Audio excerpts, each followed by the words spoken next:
Hello friends, कैसे हो आप लोग। आई होप सब अच्छे होंगे। तो आपकी प्रिपरेशन कैसी चल रही है बताइएगा कमेंट में। और अगर मेरा चैनल आप पहले भी देख रहे होंगे और सब्सक्राइब किया होगा तो मेरे वीडियो जो आप तक पहुंच रहे होंगे तो कुछ समझ में आ गया होगा कि अभी हम सीटेट की प्रिपरेशन में लगे हुए हैं। और साइंस और मैथ पेपर 2 का जो साइंस और मैथ दोनों ही है उसके वीडियोज अभी आ रहे हैं। बीएड के लिए पेपर 2 ही अभी कंपलसरी है। पेपर 1 तो इस बार दे भी नहीं सकते। तो आइए देखते हैं, आज हम टॉपिक लेके आए हैं cell, structure and function. Cell क्या होता है? आपका बेसिक यूनिट है। All living things are made up of cells. ठीक। Cell is the structural and functional unit of life.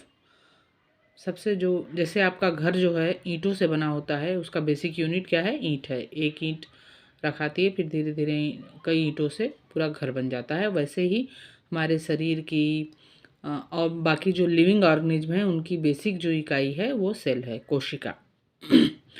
ये रॉबर्ट हुक ने खोजा था। सेल को, कोशिका को रॉबर्ट हुक ने खोजा था और न्यूक्लियस को रॉबर्ट ब्राउन ने खोजा था। इसको याद रखिएगा, कई एग्जामिनेशन में ये आता है क्वेश्चन डायरेक्ट ही। और जो रॉबर्ट हुक ने खोजा था बेसिकली वो आपका डेड सेल था। वो जो पेड़ होते हैं उसके छाल जो होते हैं, बार्क, तो वो उसी को खोजा था उन्होंने। कॉर्क सेल थी वो। तो बेसिकली वो वही थी, लेकिन उन्होंने ही देखा था सबसे फर्स्ट ऑफ ऑल। और सेल थ्योरी जो थी वो स्लीडन एंड स्वान ने दी थी। मैथियस स्लीडन एंड थियोडोर स्वान ने। ठीक है, ये भी याद रखिएगा, इंपॉर्टेंट क्वेश्चन है ये। सेल से टिश्यू बनते हैं, टिश्यू से ऑर्गन बनता है, ऑर्गन से ऑर्गन सिस्टम बनता है और देन ऑर्गेनिज्म बनता है। ये पूरा सिस्टम है, सेल्स, फिर टिश्यू, फिर organ system, then organism. Cell study of cells जो है साइटोलॉजी होती है, स्टडी ऑफ टिश्यूज हिस्टोलॉजी होती है। ये टर्म है, याद रखिए क्योंकि एग्जाम में ये भी पूछे जाते हैं। उसके बाद यूनिसेलुलर और मल्टीसेलुलर से जो सेल्स हमारे जो ऑर्गेनिज्म होते हैं, कई ऑर्गेनिज्म ऐसे होते हैं जो यूनिसेलुलर होते हैं, जो सिर्फ एक सेल से बने होते हैं। ऐसे ऐसे ऑर्गेनिज्म का नाम जैसे नॉस्टॉक, ईस्ट, अमीबा, पैरामीशियम, ये सब यूनिसेलुलर ऑर्गेनिज्म हैं, एक सेल से बने हुए हैं। जबकि एल्गी, फंजाई, एनिमल, प्लांट्स, ये सब मल्टीसेलुलर हैं, ढेर सारी सेल से बने हुए होते हैं। अब जो सेल्स हैं उनको यूकैरियोटिक और प्रोकैरियोटिक सेल्स में डिवाइड किया गया है। प्रोकैरियोटिक मतलब आप समझ सकते हैं, प्रो मीन्स पहले, कैरियन यहाँ न्यूक्लियस के लिए है। कैरियन मतलब न्यूक्लियस ही होता है। तो जो प्रोकैरियोटिक सेल्स होती हैं उसमें न्यूक्लियस नहीं होता है, या फिर प्रिमिटिव टाइप का न्यूक्लियस होता है। तो ये लैक न्यूक्लियस को लैक ही करते हैं।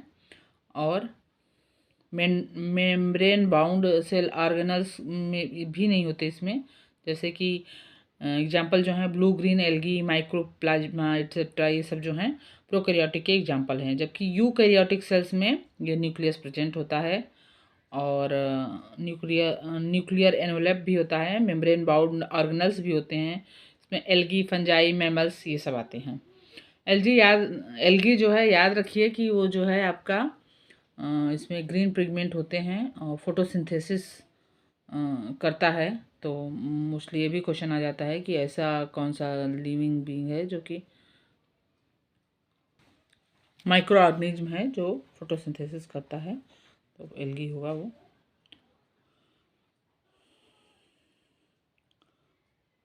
कई यूनिसेलुलर ऑर्गेनिज्म हैं जो एक कोशिकीय हैं और वो अपने शेप्स बदलते रहते हैं। जैसे अमीबा जो है एक कोशिकीय है और वो उसमें सब कुछ अपना डाइजेशन, रिप्रोडक्शन सब कुछ करता है और अपना शेप भी अपने मनचाहे आकार में बदलता रहता है। इसी तरह हमारे शरीर में वाइट ब्लड कॉर्पसल्स हैं, WBC, वो भी अपनी शेप्स बदलती रहती हैं। ठीक है, अब हम यहाँ देख लेते हैं parts of the cell. Cell में क्या क्या होता है? सेल मेम्ब्रेन होती है, एक साइटोप्लाज्म होता है, न्यूक्लियस होता है और ये आपका साइटोप्लाज्म और न्यूक्लियस जो है वो सेल मेम्ब्रेन से क्लोज्ड होता है, ठीक है। तो इसके बाद हम देख लेते हैं साइटोप्लाज्म में ढेर सारे सेल ऑर्गेनल्स होते हैं। तो हम देख लेते हैं कि उनके क्या फंक्शन होते हैं और उन्हें किसने डिस्कवर किया था। कभी कभी ये भी क्वेश्चन आ जाता है, जैसे कि सबसे पहले हम माइटोकॉन्ड्रिया आ जाते हैं। माइटोकॉन्ड्रिया को अल्टमान ने डिस्कवर किया था 1890 में, 1890 में। इसको power house of the cell कहते हैं, क्योंकि सारी एनर्जी जो है यहीं से प्राप्त होती है हमें। जब जो है सेलुलर रेस्पिरेशन होता है तो यहीं पे एनर्जी रिलीज्ड होती है, ठीक है। एटीपी के फॉर्म में यहीं पे मिलती है, तो इसलिए इसको power house of the cell कहते हैं। कई बार क्वेश्चन यही आ जाता है कि which organelle is known as power house of the cell, तो आपका जवाब होगा माइटोकॉन्ड्रिया, ठीक है। इनको अल्टमान ने खोजा था और ये power house of the cell है। ये डबल मेम्ब्रेन एनवलप होता है इनका, और ये लिपिड और जो है लिपिड और प्रोटीन से मिलकर बने हुए होते हैं, ये भी आप याद रख सकते हैं। उसके बाद हम आ जाते हैं एंडोप्लाज्मिक रेटिकुलम पे। एंडोप्लाज्मिक रेटिकुलम जो है इसको पोर्टर ने 1945 में खोजा था। एंडोप्लाज्मिक रेटिकुलम दो टाइप का होता है, रफ एंडोप्लाज्मिक रेटिकुलम और स्मूथ एंडोप्लाज्मिक रेटिकुलम। तो रफ जो है वो उस पर राइबोसोम्स होते हैं जो कि प्रोटीन सिंथेसिस के लिए उपयोगी होते हैं, और स्मूथ पे नहीं होते हैं राइबोसोम्स। और मेनली जो एंडोप्लाज्मिक रेटिकुलम का फंक्शन होता है वो प्रोटीन सिंथेसिस का होता है, और मॉलिक्यूल एक्सचेंज के लिए भी होता है इसका, और मैकेनिकल सपोर्ट में भी इसका काफ़ी योगदान होता है। उसके बाद हम आ जाते हैं गोल्गी कॉम्प्लेक्स पे।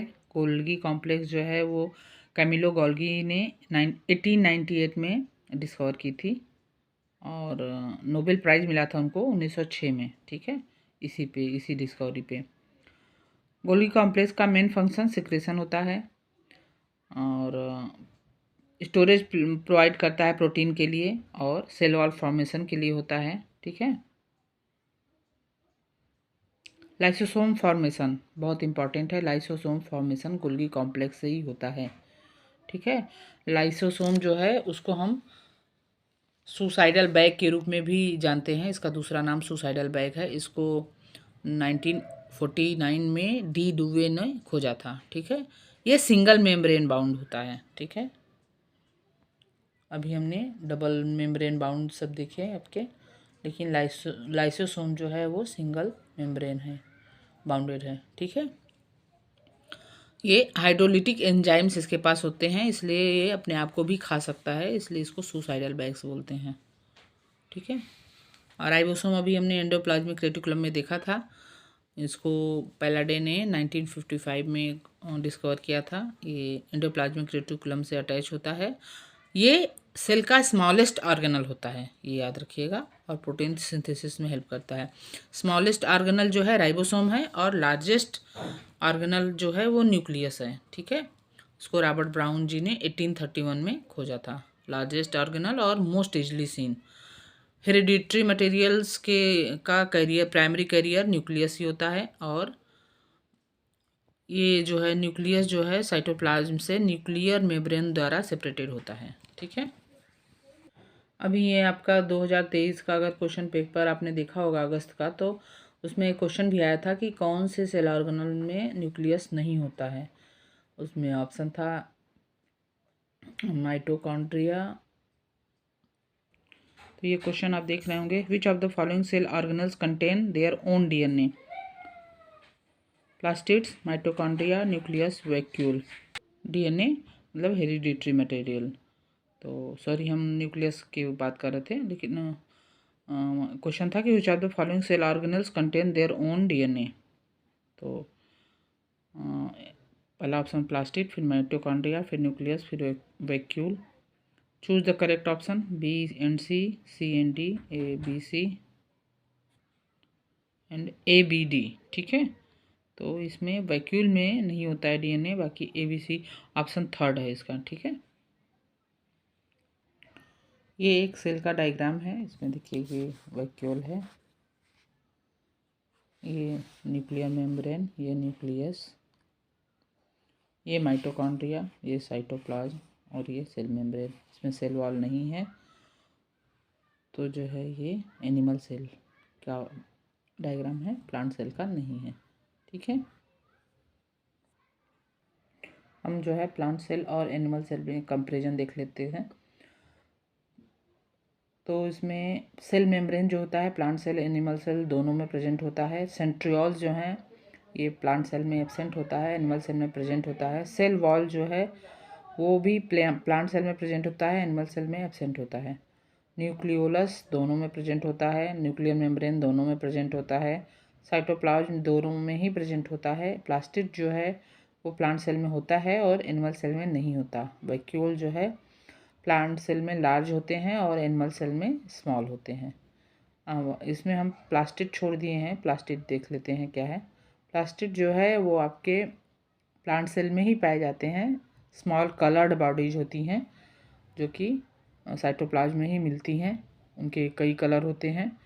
जो ग्रीन पिगमेंट जिसमें होता है वो क्लोरोफिल कहलाता है। ग्रीन पिगमेंट जो ग्रीन कलर प्लास्टिड जो होते हैं वो क्लोरोप्लास्ट कहलाते हैं और वो फोटोसिंथेसिस में हेल्पफुल होते हैं। ठीक है, ये क्वेश्चन है 2016 का सीटेट में आया हुआ। तो देखिए क्या है question. All of the following are single celled accept.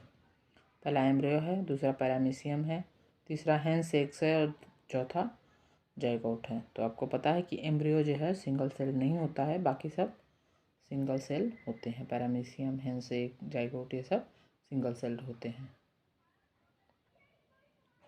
एक और क्वेश्चन है, देखिए which of the following statement about cell is true. ये आया है 2019 में सीटेट में। Cells of a tissue have similar structure. दूसरा size of cells is same in a well organised organism. तीसरा all the cells have nucleus. All cells are round in shape. अभी हमने देखा कि सभी सेल जो है राउंड शेप की नहीं होती हैं, सभी में न्यूक्लियस नहीं होता है, ये दोनों ही गलत हो गए। Size of cells is same in a well organised organism. किसी ऑर्गेनिज्म में सभी सेल्स सेम नहीं होते, जैसे कि न्यूरॉन सेल्स की साइज डिफरेंट होती है और लंबी भी होती है। बाकी सभी सेल्स की अपनी अपनी अलग अलग साइज होती है। तो इसका ऑप्शन फर्स्ट हो जाएगा। Cells of a tissue have similar structure. Tissue में सिमिलर स्ट्रक्चर की सेल्स होती हैं। कई सेल्स से मिलकर टिश्यू बनता है, हमने भी पढ़ा था, और टिश्यू की स्टडी को हिस्टोलॉजी कहते हैं। तो आई होप आज का वीडियो आपको अच्छा लगा होगा और आपके एग्जामिनेशन पर्पज़ से भी आपके काम का होगा। तो मिलते हैं फिर नेक्स्ट वीडियो में। अगर आपने मेरा चैनल सब्सक्राइब नहीं किया है तो इसको अभी सब्सक्राइब कर लीजिए, और अच्छा लगा हो तो लाइक भी कर दीजिए, अपने दोस्तों को भी जो है शेयर करिए। फिर मिलते हैं नेक्स्ट वीडियो में, तब तक के लिए राधे राधे।